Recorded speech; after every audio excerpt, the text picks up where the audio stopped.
Halo semuanya. Perkenalkan, kami dari kelompok 2 kelas Y Manajemen Pemasaran dengan saya Lazina Malaysia, Saya Nia Rahmadani. Saya Zagina Zahra. Saya Diana. dan saya Aliska Nabila. Video ini berjudul Analisis Penerapan Strategi Pemasaran pada UMKM. Dalam video ini kami akan menganalisis bagaimana Susinei sebagai UMKM Jepang dengan citra rasa lokal menerapkan strategi pemasarannya. Sebelum masuk ke analisis, mari kita mengenal UMKM yang menjadi objek penelitian kami, yaitu Susinei. Susinei merupakan usaha kuliner yang bergerak di bidang makanan Jepang dengan berbagai produk seperti sushi, ramen, minuman, dan menu pendamping lainnya. Saat ini, Susinei berlokasi di Jalan Mayor TNI AD, Imasaili, Sumberjo, di Kecamatan Balikpapan Tengah, di Kota Balikpapan. Lokasinya yang ada di pusat kota dan dekat dengan jalan utama membuat usaha ini mudah dijangkau oleh pelanggan. Susinei didirikan pada tahun 2016 oleh Bapak Rusdian Wijaya. Awalnya usaha ini beroperasi dengan food truck dengan fasilitas yang masih terbatas. Seiring meningkatnya permintaan dan perkembangan usaha, Susinei sekarang bisa membuka outlet sendiri, menambah variasi menu, serta memperluas jangkauan pemasaran melalui media sosial dan platform pemasaran online lainnya. Hingga saat ini, Susinei terus berkembang dan mampu menjangkau berbagai kalangan, mulai dari mahasiswa, pelajar, hingga pekerja. Untuk mendapatkan data yang akurat, pengumpulan data dilakukan melalui wawancara tatap muka secara langsung. Wawancara ini dilakukan pada tanggal 3 Juni di outlet Susinei Balikpapan Tengah. Narasumber kami adalah salah satu karyawan Susinei yang berperan sebagai kasir dan juga memahami aktivitas operasional serta pemasaran sehari-hari. Data wawancara ini kemudian kami perkuat melalui observasi lapangan serta analisis aktivitas media sosial mereka di Instagram maupun di TikTok. Berdasarkan hasil wawancara dan observasi yang dilakukan, diperoleh temuan utama sebagai berikut. Pelanggan Susinei berasal dari berbagai kalangan, mulai dari remaja, pekerja kantoran, pasangan, hingga keluarga. Pada siang hari, pelanggan didominasi oleh pekerja kantoran, sedangkan pada sore hari hingga malam hari, pelanggan lebih banyak didominasi oleh keluarga dan pasangan. Selain itu, terdapat pelanggan yang berkunjung kembali hingga 2-3 kali dalam seminggu. Hal ini menunjukkan adanya loyalitas pelanggan terhadap Susinei. Kemudian yang kedua, dari sisi harga. Susinei menawarkan harga yang cukup kompetitif, mulai dari harga 17.000 hingga 119.000 per menu. Penetapan harga ini dilakukan dengan mempertimbangkan biaya bahan baku, proses produksi, dan kondisi pasar. Selain itu, Susinei juga menerapkan diskon sebesar 30% pada hari kerja atau weekday untuk menarik lebih banyak pelanggan di luar periode ramai akhir pekan.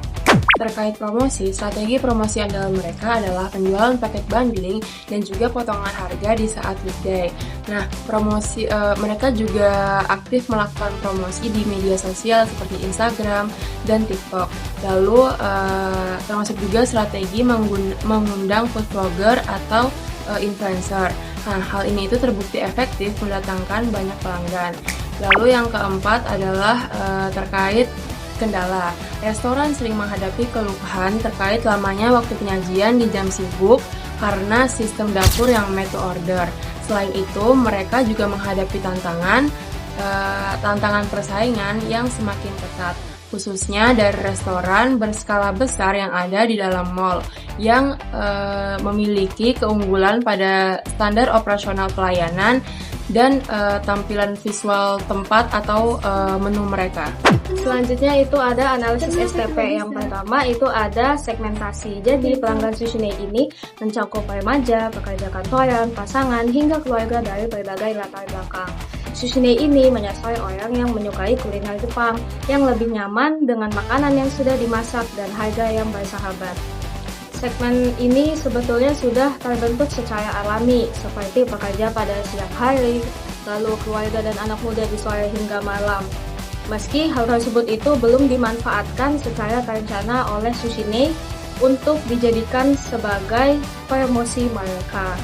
Lalu yang kedua yaitu ada targeting, di mana target pasar Susinei saat ini itu masih cenderung mencakup semua kalangan tanpa ada prioritas khusus. Namun jika dilihat pola yang sudah ada, Sushine ini ada dua kelompok yang paling potensial untuk dijadikan sebagai target utama Sushine, yaitu pekerja kantoran dan juga anak muda. Karena keduanya ini paling sering berkunjung dan memiliki nilai transaksi yang konsisten di Sushine. Lanjut, yang ketiga yaitu ada positioning, di mana Sushine ini memposisikan dirinya itu sebagai restoran Jepang dengan konsep all cook, di mana semua menunya itu sudah dimasak hingga matang, lalu bercita rasa lokal dengan harga yang terjangkau dan suasana yang santai. Nah, diferensiasi ini cukup kuat dan mudah dipahami oleh pelanggan. Bahkan, Sushine itu memilih username TikTok yang unik, yaitu terlanjur di hati, yang artinya yaitu sebuah upaya kreatif agar pelanggan ini terus mengingat Sushine setelah pernah makan di sana. Namun, positioning ini belum dikomunikasikan secara konsisten di seluruh aktivitas promosi mereka, sehingga belum sepenuhnya tertanam kuat di benak calon pelanggan. Dari sisi produk, konsep semua yang dimasak matang dengan cita rasa lokal menjadi pembeda utama Sushine. Keunggulan ini membuat Sushine mampu menjangkau pelanggan yang kurang terbiasa dengan makanan Jepang yang mentah. Lalu dari sisi harga, penetapan harga berdasarkan HPP dan harga pesaing membuat Sushine tetap kompetitif ditambah promo weekday. Strategi ini membantu menarik pelanggan sekaligus menjaga penjualan di luar jam ramai. Dari sisi distribusi dan lokasi yang strategis serta pemanfaatan GoFood, GrabFood, dan WhatsApp membuat produk lebih mudah diakses dan menjangkau pasar yang lebih luas. Dari sisi promosi, Sushine telah aktif memanfaatkan media sosial, promo bundling, dan kolaborasi dengan food blogger. Namun, keunggulan konsep makanan yang seluruhnya dimasak matang dan cita rasa lokal masih belum dikomunikasikan secara konsisten, sehingga positioning Sushine belum dimanfaatkan secara maksimal. Dari sisi merek, Sushine telah membangun identitas melalui nama, logo, konsep restoran Jepang, serta penggunaan username TikTok terlanjur di hati, yang bertujuan membangun keterikatan dengan pelanggan. Hal ini itu menunjukkan bahwa fondasi merek sudah cukup kuat, namun masih perlu diperkuat melalui komunikasi yang lebih konsisten. Lanjut dari sisi pesaing, jadi pesaing utama Sushine yang disebutkan itu ada dua, yaitu Sushikui dan juga Sushitei. Nah, keduanya ini memiliki keunggulan pada kelengkapan menu Jepang yang otentik dan standar SOP pelayanan. Namun, Sushine ini tidak perlu bersaing secara langsung karena konsepnya memang berbeda sejak awal. Keunggulan Sushine ini terletak pada menu all cook yang ramah bagi pelanggan lokal, harga lebih terjangkau, dan suasana yang lebih santai, menjadikannya pilihan menarik bagi pelanggan.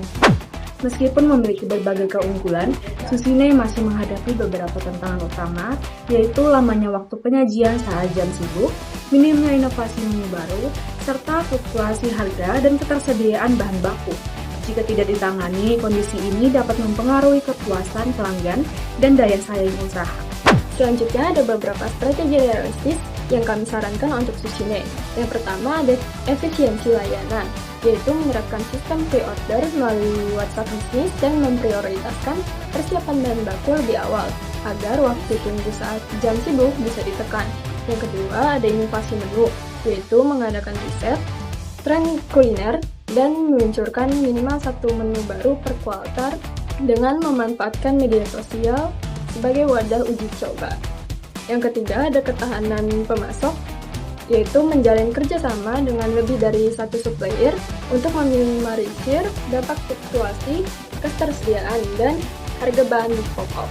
Yang keempat ada optimisasi promosi, yaitu bergeser dari sekadar menampilkan gambar makanan menjadi menonjolkan pesan atau value proposition mereka, yaitu seperti menu makanan Jepang yang matang dengan rasa lokal, serta membangun program loyalitas untuk pelanggan tetap.